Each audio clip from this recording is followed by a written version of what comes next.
She is still the love of my life. We were together for 10 years, 2 dating and 8 married, but I made a huge mistake and cheated on her. It was just once, just one damn time. Somehow she found out. I never knew how because I haven't been able to talk to her since then. I guess she found something on my phone. I came home that afternoon as usual and everything felt weird. The house felt emptier. I quickly realized that her things were gone. I panicked. I started calling her over and over, but her phone didn't even ring. Suddenly I saw some papers on the table. She was divorcing me. Under the divorce papers, there was a note that said, "This is what you do with cheaters." That was the last thing I got from her, 2 years ago now. Of course I called the contact information for her lawyer, who has been the only bridge between us. But he just told me that he was her legal representative and that she didn't want to see me. I fought, I got angry, but in the end her lawyer just told me that it would be better if I got my own lawyer. I didn't want to. I absolutely refused to accept that 10 years of relationship would end like this. I know I have failed, but I always wanted to fix it. I know that if she gave me the chance, I could make that sweet and special girl I met more than 10 years ago fall in love with me again. I know that I can make her forgive me. After all, many couples go through similar things and get over it. Why can't we be one more couple in that statistic? Why after 8 years of marriage am I thrown away like garbage for a mistake? I don't deserve so much indifference. I haven't been able to see her or even hear her voice in 2 years. 2 years of not being able to see or talk to the person you love the most is too much of a punishment. This situation has destroyed me emotionally, mentally and even physically. I ended up consuming an high amount of alcohol, weeks of barely eating, not sleeping. I was a zombie for months. I was just functioning on automatic. I wanted to die, but I couldn't let myself die because I always held on to hope that she would come back. My therapist says it's really hard when you can't get closure from a relationship because your mind can't process that the relationship is over, so you're always thinking that person will knock on the door or that you'll wake up from sleep and they'll be there by your side. The divorce was finalized over a year ago. I'll be honest, I didn't make it easy. I didn't want to get divorced and I still don't understand how we can be divorced. I asked for couples therapy, but she refused. I know from my lawyer that her lawyer advised her to go at least once or twice. But she refused. It took quite a while, but finally the divorce happened. I can't even describe the feeling. I felt and still feel, like if a piece of me had been cut out. I know I hurt her, I know I failed, but I think we all deserve a second chance. When I couldn't take the pain anymore, I decided to start therapy. My therapist doesn't give me advice to get her back. He only focuses on me moving on with my life, encouraging me to meet new people and go out on dates, but I don't want to. At this point I'm not even interested in sex anymore. A few days ago something happened that completely shattered me.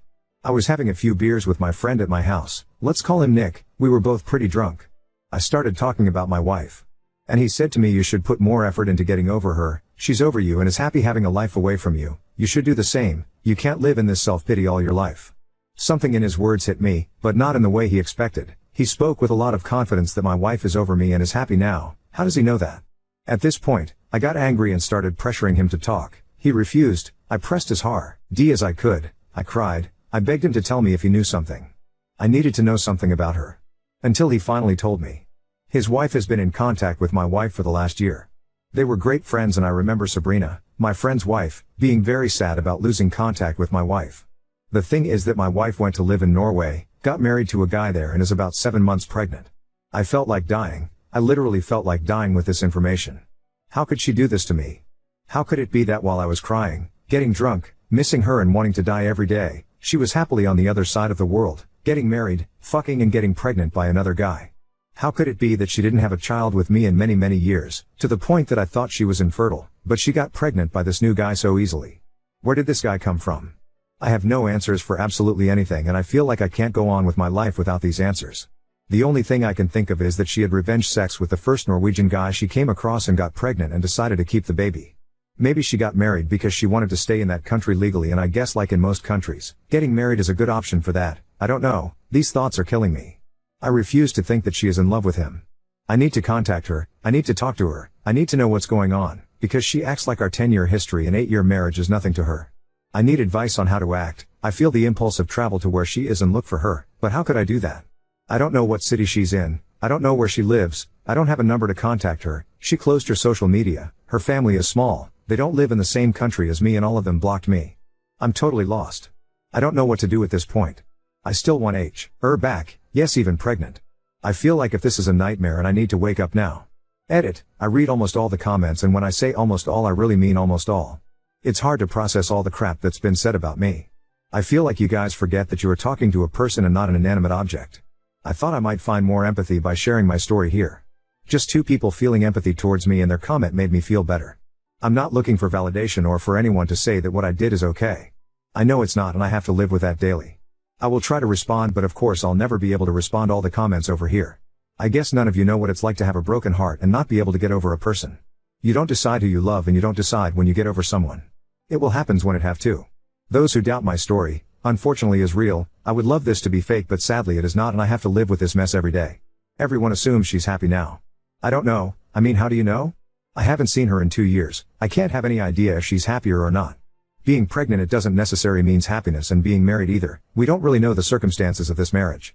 Maybe she got married because she got pregnant and felt alone in a country where she has no one, and she just hold on to the other guy. Of course I blame myself for this. This wouldn't have happened if I had been a better person and a better husband to her. But unfortunately I can't change what I did wrong. The only thing I could do is try to make it up to her. But how do you make it up to someone who doesn't want to give you the chance to do so? Some people said that she doesn't owe me a second chance. That was hard to read, but I understand that maybe she doesn't have to. I never openly blamed her for the infertility issues. It was just a thought. We both went to the doctor, and in both cases the tests revealed that everything was fine. I never understood why we couldn't conceive, and the thought that she was infertile did cross my mind, and of course the idea that I was too. But in most cases of infertility it is due to a female factor. Maybe that's why I thought that. Horrible things were said, like I would hurt my ex-wife if she were here. I never physically hurt her, and I never will. I am not an abusive person. I am not a monster. I know it's hard to empathize with me. I know I screwed up. I know I hurt her way beyond what I can say. But I am not a monster or a narcissist. Some people said that I never loved her, otherwise I wouldn't have cheated on her. This statement doesn't seem fair to me. You think you can kidnap the concept of love and tell another person what his real feelings are? You think you are inside my head or heart? Only then would you know what I feel. You can't tell me that I don't love her. There hasn't been a day since she left that I don't regret it. No one can tell me this isn't love. Lastly, humans are more complex than most people here think. Just because I cheated on her doesn't mean I don't love her or that I don't have feelings. I called what I did a mistake because how else would I call it?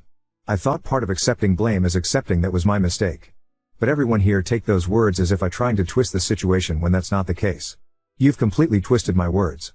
I know how much I hurt her. Maybe in my post I'm focusing on myself because I was never able to explain myself to her. Since then for me it's been one attempt after another to put together a story in my head that doesn't make sense. I lost everything from one moment to the next. I simply try to be open with my feelings, but it doesn't seem to work here. Not for me at least. I know the damage I did to her. This woman left her life, the country she emigrated to, her friends, even her job. No one does that for a breakup unless you're going through some level of absolute pain. I understand that. I can see and feel the pain I put her through, and that makes me feel even more guilty. Update 1. These days have been very strange. At times I feel numb and at others desperate. A lot of things have happened. I want to start by answering something and then I will update. Some people asked why Norway? I don't know exactly, but she is a polyglot. She speaks 6 languages. Many of these languages are connected to cultures that she always liked. Norwegian is just one of them. She has always been interested in Norwegian culture. She has been there before, but she is also interested in other cultures and speaks other languages, so for me that was never an indicator that she might have gone to this country. Regarding the update, the first thing I will say is that the post reached some people in my circle. Sabrina's sister is on Reddit. She knows the story and realized it was me. She told Sabrina. Sabrina is angry at Nick for revealing information. Nick is angry at me for posting on Reddit and because he says I pressured him to talk. I am angry at both of them for being 2 holes who watched me suffer for 2 years and decided not to help me. They didn't care about my marriage. Why should I care about their marriage? Sabrina could have given me my ex-wife phone number a long time ago, but she decided to prioritize her friendship with my ex instead of helping 2 friends mend their marriage. Meanwhile, no one cared about my feelings. I'm done with them at this point. Regarding to my ex-wife, I've been thinking a lot. She can't just disappear.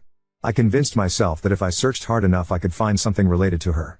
I follow some of her relatives from a fake Instagram account, but I never found anything related to her. I searched a lot, really a lot, and found a name that I had seen before, but that hadn't caught my attention until then. She was a lady with a name that is not typical in the United States or my wife's country. She is not American, and a very strange last name. I went to her Instagram profile and she had no pictures or anything, just a small profile picture that you can barely see. I decided to look her up on Facebook and found the same lady with the same profile picture. Only her Facebook profile is quite open. She is indeed a lady from Norway. I checked everything I could on this profile. I was convinced that it had something to do with my wife. How else would a relative of hers have this woman in their friends? I saw a lot of pictures, people, plants, mountains, gardens, lakes, flowers, typical things that an older lady posts. Until I came across a picture where my ex was dressed as a bride hugging a guy. I had to translate the text. The lady was congratulating her son on his wedding. There were a few more pictures, not many. There were even some members of my ex's family in the wedding pictures. The dates of the pictures were from a year ago. A year ago she married this guy. I don't understand, how could it happen so fast? When did she meet him? I honestly thought she got married after she got pregnant, not before. This baffles me even more. After that I found another picture. It was a group picture and she was far away, but of course I recognized her. The same guy was with his hands on her shoulders, hugging her. This picture was from February 2023. To be clear, she left in May 2022. How is she with someone in February 2023? Only 9 months and she's already in a stable enough relationship that he's introduced her to his family? What the hell is going on here? I feel like I have even more questions in my head now. I know I shouldn't be upset, but I am. I know I lost her because I was an idiot, but it's hard to get this feeling out of my head right now. Anyways, for those who had imagined this fantasy that my ex is with some kind of Norwegian Chris Hemsworth, let me tell you, it's not like that. This guy is too tall, too blonde, too pale, hair too long and kind of chunky to be honest.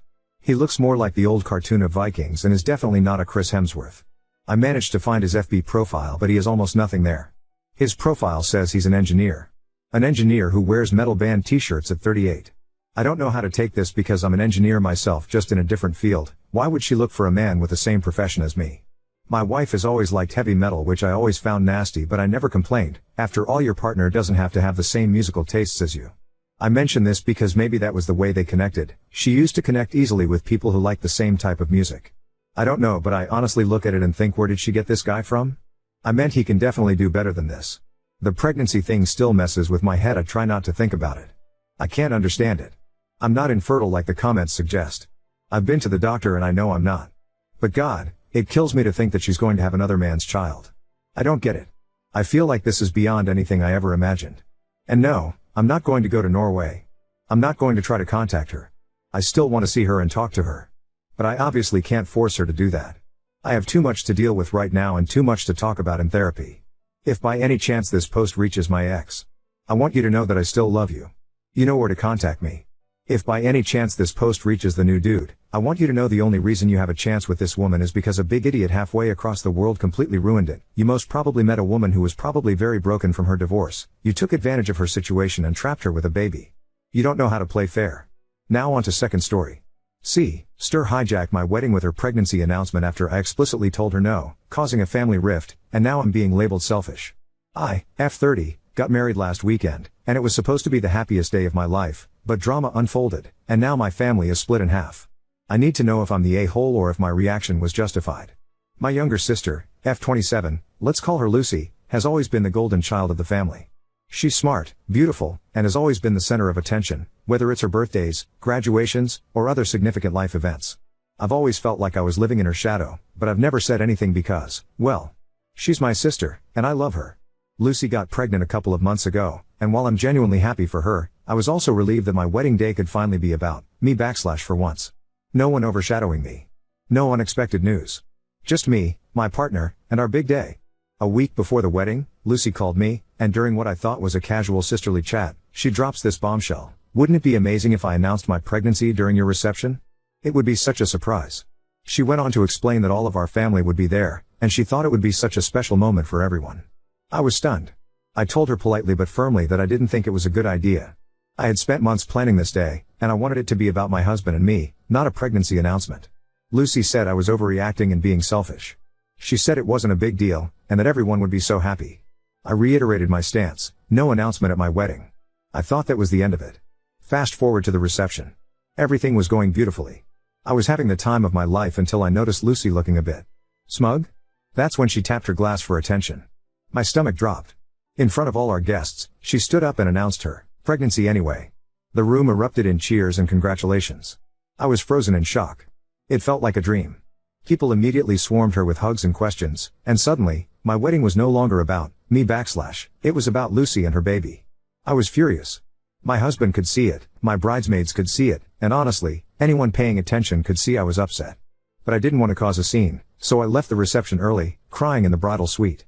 My husband tried to console me, but I was heartbroken. Now, here's where things get worse. The next day, Lucy texted me saying I was being a drama queen and that everyone was happy for her. My parents are taking her side, saying I should have just let her have her moment and that I'm being immature for being upset. But a few of my cousins and friends have reached out to tell me that they thought what Lucy did was selfish and wrong. The family is now divided. Some say I'm overreacting, while others say Lucy was out of line. So, Ada for getting upset that my sister hijacked my wedding to announce her pregnancy? My sister asked to announce her pregnancy at my wedding. I said no, but she did it anyway. Now, I'm being called selfish and immature for being upset about it. Ada? Update 1.